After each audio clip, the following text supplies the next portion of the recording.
Le bureau régional du programme des Nations Unies sur le VIH-Sida, ONU-Sida, a fait appel vendredi à l'artiste sénégalais Baaba Maal pour l'accélération de l'atteinte des objectifs du développement durable fixés à 2030. Pour le directeur régional de l'Afrique de l'Ouest et du Centre, le Dr Djibril Diallo est conscient de la capacité de mobilisation des artistes et de la culture. Nous venons d'avoir un petit déjeuner ici, dont l'objectif est de faire appel à la star internationale, Baaba Maal, pour aider les Nations Unies à accélérer les objectifs de développement durable.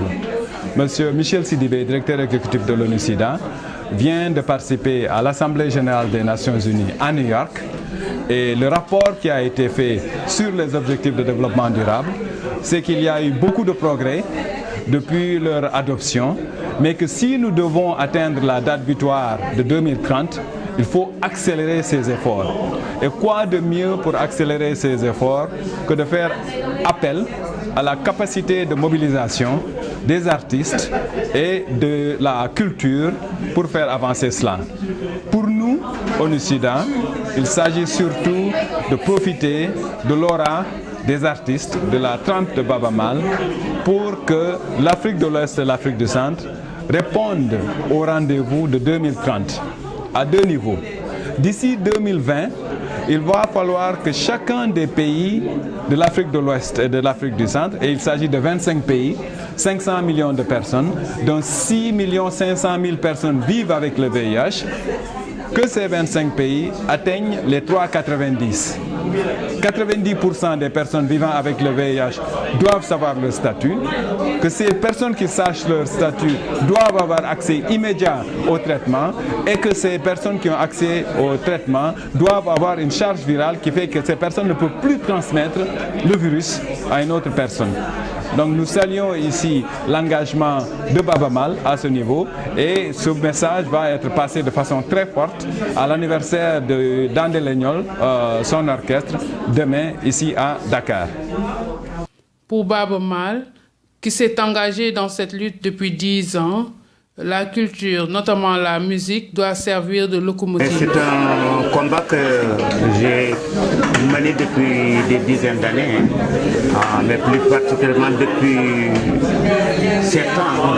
On se réfère sur Protect the World, cette chanson que nous avons écrite avec Eric Wanaina, Yvonne Chaka Chaka, Angélique Kidjo, parce que nous nous sommes tous engagés à nous lever pour dire que l'importance de cette lutte contre le VIH-Sida et ce qui nous a valu de participer par exemple durant la Coupe du Monde au niveau de l'Afrique du Sud à un concert où on avait par exemple toute une population, plus de 80 000 personnes qui sont venues nous écouter et nous avons pris des engagements aussi de former d'autres jeunes dans ce combat et de continuer aussi à voyager et pour promouvoir la lutte contre le VIH.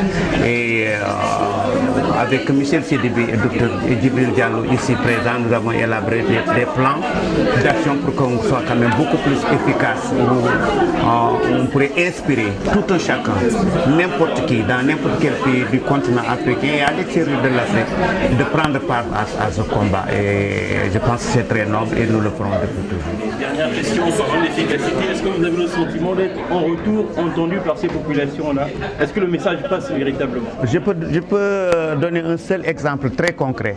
Une fois, je suis parti promouvoir la lutte contre le VIH au niveau du nord du Sénégal, dans une localité où ce sont les marabouts, ce sont les guides spirituels qui sont venus rester avec moi jusqu'à 20 h du soir. Et il y a quelqu'un qui les a interpellés, il a dit que mais on pourrait aller à la mosquée et revenir.